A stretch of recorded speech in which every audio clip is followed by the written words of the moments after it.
A'udzubillahi minasyaitonirrajim. Bismillahirrahmanirrahim. Ayat seterusnya, wa dan min dari annas manusia. Jadi wa minan nas ini kita dah banyak kali belajar, dan di kalangan manusia atau di antara manusia, man itu mereka yang yu'jibu. Yu'jibu ini yang menakjubkan, dia memperlihatkan satu takjub ka kepada engkau. Ini kau menuju kepada Rasulullah sallallahu alaihi wasallam. Qaulu iaitu perkataan, qaul perkataan, hu nya perkataannya. Fi dalam al-hayat kehidupan, ad-dunya dunia. Fil hayatid dunya dalam kehidupan dunia. Wa dan yushhidu dizahirkan atau disaksikan, atau dia menyaksikan, dia cuba membuktikan Allah dengan menggunakan nama Allah. Ala atas ma apa-apa fi dalam qalb, ini dalam hati. Qalb maknanya hati, qalbun hi nya dalam hatinya. Wah dan huwa dia itu, ini yang kebenarannya. Wahwa aladdu. Aladdu ini dia dari ladda yaliddu, isim tafdil. Jadi aladdu bermaksud, bila dikatakan aladdu khisam ini maksudnya dia sangat keras dalam permusuhan. Maksudnya kalau dia dah bermusuh, dia lebih teruk lagi daripada bermusuhan. Dia boleh jadi lebih teruk lagi. Itu maksudnya aladdu. Al-khisam, khisam ini maksudnya pertelagahan, pertengkaran, salah faham atau berbantah. Itu maksudnya. Jadi terjemahannya yang mudah. Wa minan nasi may yu'jibuka qauluhu fil hayatid dunya. Dan di kalangan manusia ada yang perkataannya mereka itu menakjubkan engkau mengenai hal kehidupan dunia. Wa yushhidullaha ala ma fi qalbihi, dan dia cuba membawakan Allah Ta'ala sebagai saksi dalam apa-apa perkataannya, itu zahir dalam hatinya. Wa huwa aladdul khisam, dan padahal dia itu adalah yang sangat teruk atau sangat keras dalam berkelahi, dalam membantah. Itu maksudnya. Jadi tafsirnya yang ringkas, bila disebutkan wa minan nasi may yu'jibuka qauluhu fil hayatid dunya, itu maksudnya ada di kalangan manusia yang jenisnya bila dia bercakap nampak dia bagus, nampak dia hebat. Bila dia bercakap tentang dunia, dialah yang pandai sekali. Dia yang tahu segala hal. Jadi dia bercakap cuba meyakinkan kepada orang lain bahawa dia itu orang yang sangat berilmu, orang yang sangat berpengetahuan, orang yang sangat berpengaruh. Jadi orang lain semua harus ikut akur dan patuh, percaya pada percakapannya.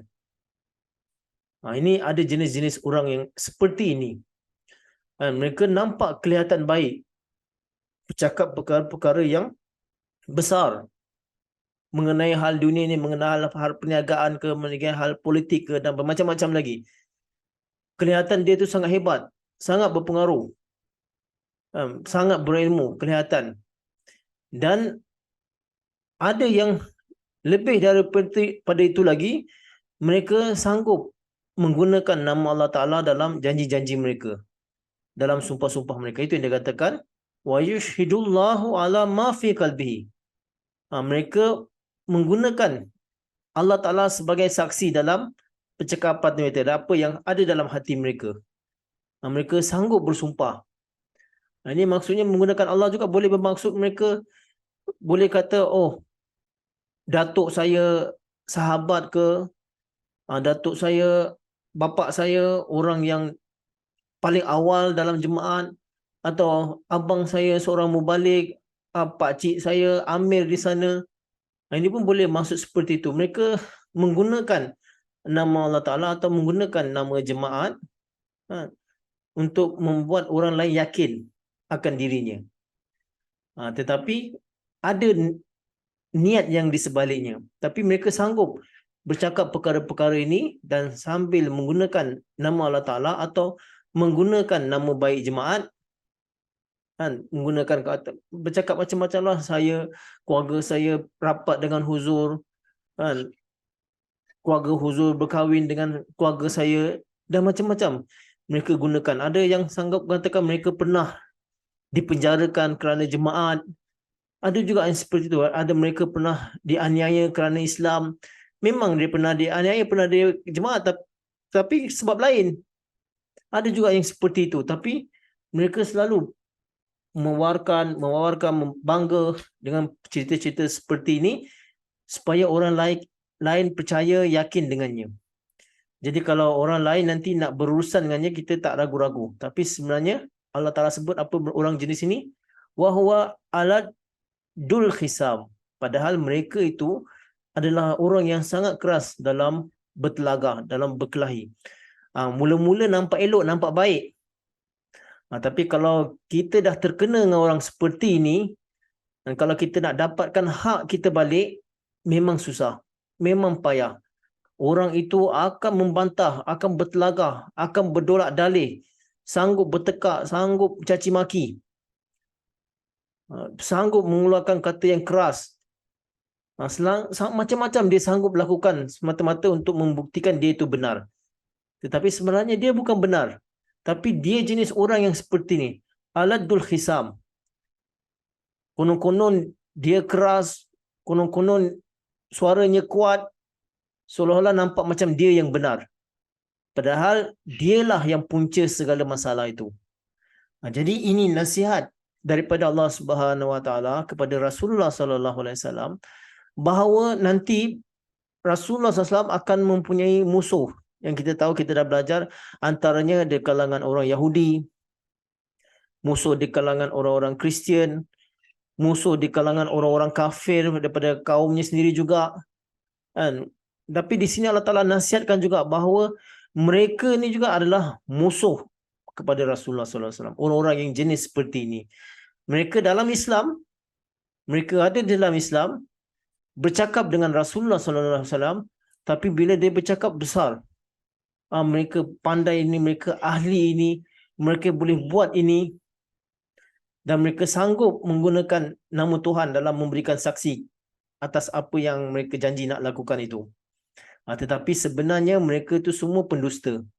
Dan kalau dah terjadi, kalau kita dah terlibat dengan mereka, dan kalau kita nak berbaik dengan mereka balik, untuk mendapatkan hak kita balik, itu akan susah, akan payah. Sebab dia akan buat seperti ini. Aladul khisam. Dia akan membantah dengan sekeras-kerasnya. Akan berdolak dalih sekeras-kerasnya. Dan menunjukkan konon dia yang benar, orang lain yang salah. Ini sebenarnya banyak dia terjadi dalam kehidupan kita.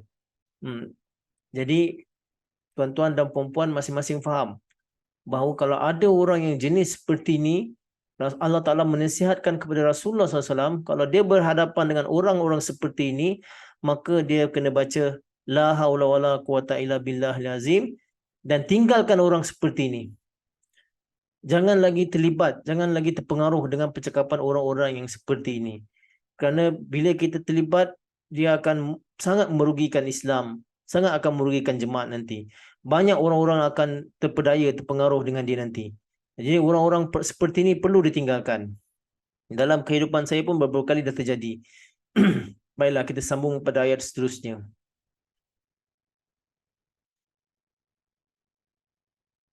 Wa, dan idza, apabila, tawalla. Tawalla ni dari walla, ini wali. Tawalla ni boleh bermaksud dia berpaling atau membelakangkan. Wala juga yang kedua boleh bermaksud hakim atau wali atau penguasa.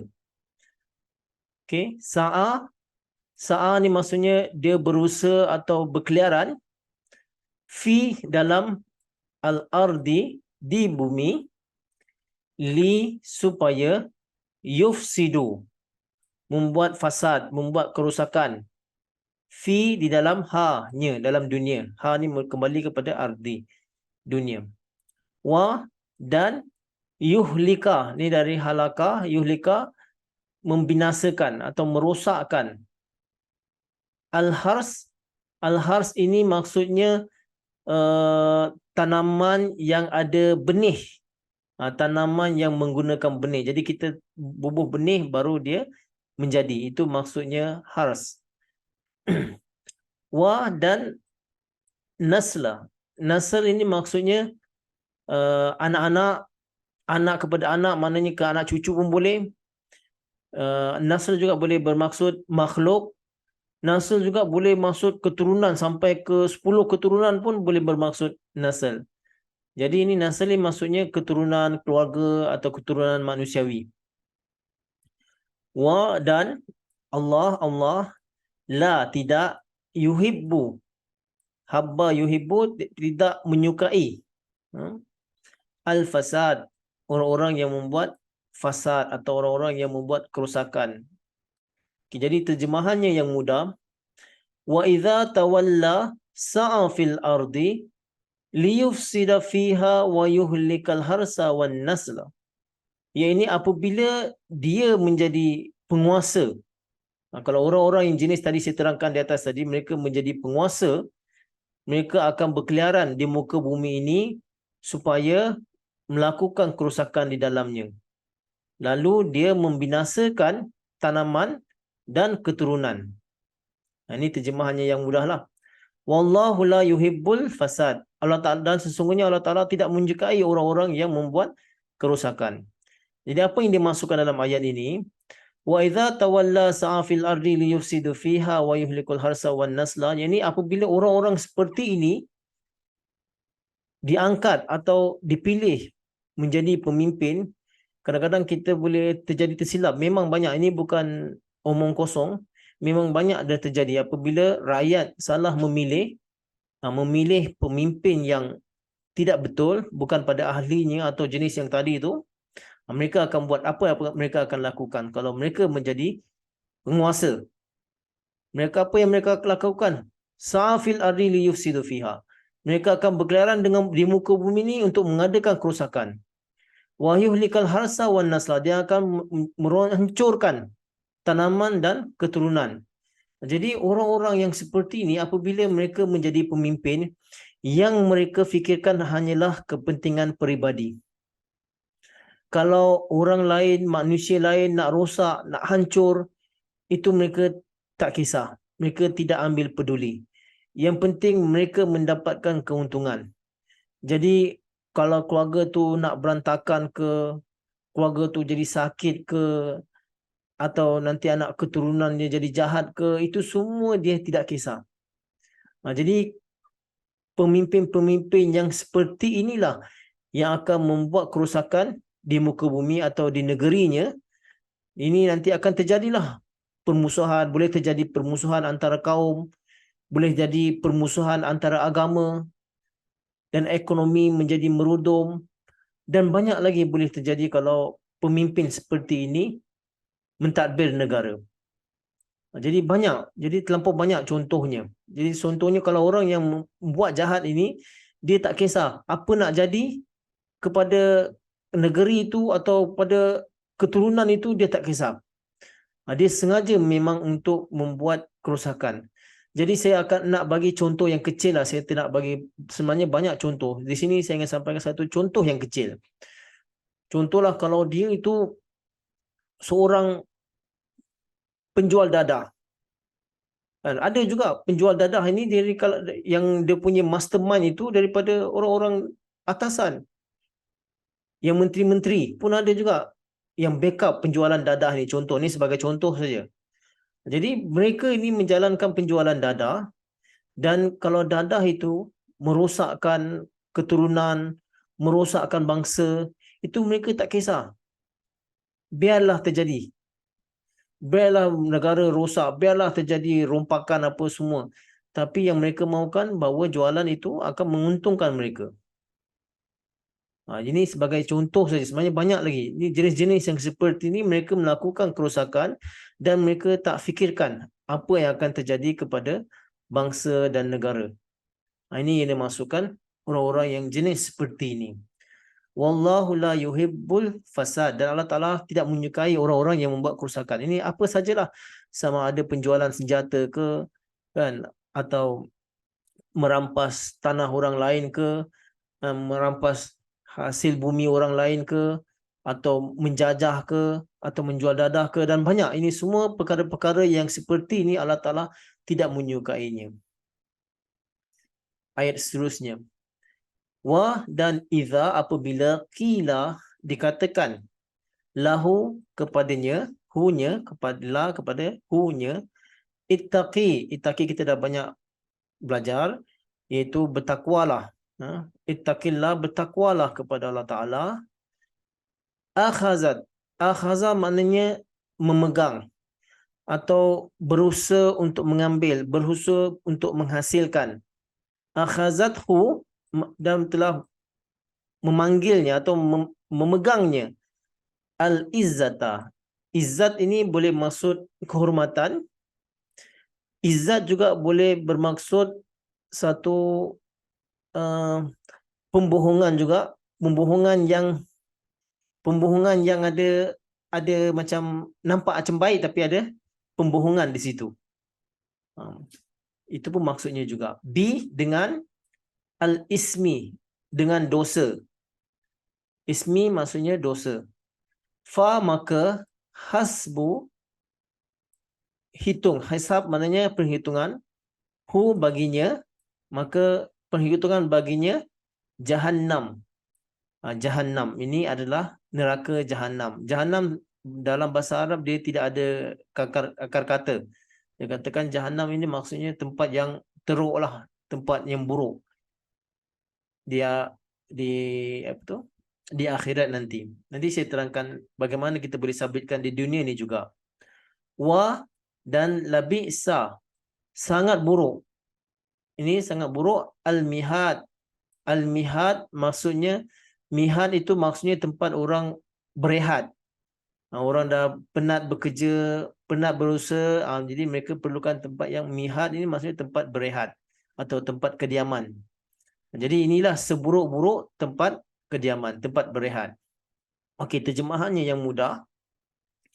Wa idza qila lahu taqillaha, dan apabila dikatakan kepada mereka bertakwalah kepada Allah Taala, akhazathu izzatu bil ismi, maka yang tadi itu, kehormatan tadi, pengaruh tadi, mereka tadi telah memanggil mereka atau menarik mereka bil ismi, untuk membuat dosa. Kesombongan mereka tadi tu, yang mereka bangga tadi tu, jawatan mereka atau kekayaan mereka itu telah menarik mereka, memaksa mereka untuk membuat dosa bil ismi, dengan membuat berdosa. Fahasbuhu jahannam, maka cukup atau memadai untuk mereka adalah jahannam. Wala bi'sal mihad, dan inilah adalah seburuk-buruk tempat tinggal. Jadi inilah maksudnya bahawa apabila kita menasihatkan mereka, kalau orang yang membuat dosa seperti tadi itu, kita cakap, kamu tak takut ke kepada Allah Ta'ala bahawa semua pekerjaan buruk yang kita lakukan, Allah Ta'ala maha melihat, Allah Ta'ala maha mengetahui. Allah Ta'ala akan membalas setiap perbuatan kita. Setiap perbuatan kita di dunia ini pasti ada balasan daripada Allah Ta'ala. Ada hukum karma. Ini kita nasihatkan mereka supaya jangan buat seperti itu. Bila kita katakan kepada mereka, jangan buat seperti itu. Jangan bohong, jangan menganiaya, jangan menjajah dan sebagainya. Dan kita nasihatkan, tetapi akhazathul izzatu bil ismi. Tapi kesombongan mereka yang menarik mereka atau mendorong mereka untuk buat dosa. Mereka sangat susah untuk berpaling, untuk bertaubat. Kenapa? Kerana kesombongan, kerana kedudukan tadi. Mereka rasa mereka betul. Mereka merasa mereka tak tersentuh. Tak ada orang yang boleh sentuh mereka, tidak ada orang yang boleh berani menangkap mereka. Kerana mereka dah yakin bahawa di keliling mereka ada orang-orang yang mereka dah rasuah ke atau mereka pelihara untuk menjaga kepentingan-kepentingan mereka. Jadi untuk mereka berpatah balik itu susah. Jadi mereka rasa mereka boleh melakukannya dan tak ada siapa yang akan menangkapnya. Ini maksudnya. Kerana kesombongannya tadi itu. Jadi mereka akan sentiasa melakukan kerosakan. Kerana mereka yakin bahawa mereka ada penolong-penolong atau ada orang-orang di keliling mereka yang akan memelihara mereka, akan menutupi dosa-dosa mereka, atau mereka boleh rasuah pada hakim atau pada polis. Inilah kerana ini yang dimaksudkan akhazat hul izzatu bil ismi. Kesombongan mereka itu, kan, kehormatan mereka itu yang menyebabkan mereka tergolong dalam membuat dosa. Fahazbuhu jahannam, maka akhirnya tempat mereka itu adalah jahannam dan seburuk-buruk tempat tinggal. Maksudnya di sini perbuatan mereka itu memang nampak menarik. Mereka mewah. Tapi sebenarnya itu tidak berkekalan. Dalam peribahasa Melayu kita katakan sepandai-pandai tupai melompat, akhirnya akan jatuh ke tanah juga. Jadi ini maksudnya mereka tak akan kekal. Satu hari mereka pasti akan diketahui perbuatan mereka. Mereka akan tertangkap. Perbuatan mereka akan terdedah. Lalu mereka akan mendapat malu. Ini banyak dah terjadi, banyak contoh. Kan, sama ada di peringkat nasional ke, international ke, kan, dalam negeri ke, luar negeri ke, banyak. Orang-orang ini yang mengatakan mereka kuat, berpengaruh, tak ada orang yang boleh tangkap mereka, tapi akhirnya macam mana? Terdedah juga perbuatan-perbuatan buruk mereka, akhirnya mereka tertangkap dan mereka dipenjarakan. Ini terlampau banyak contoh.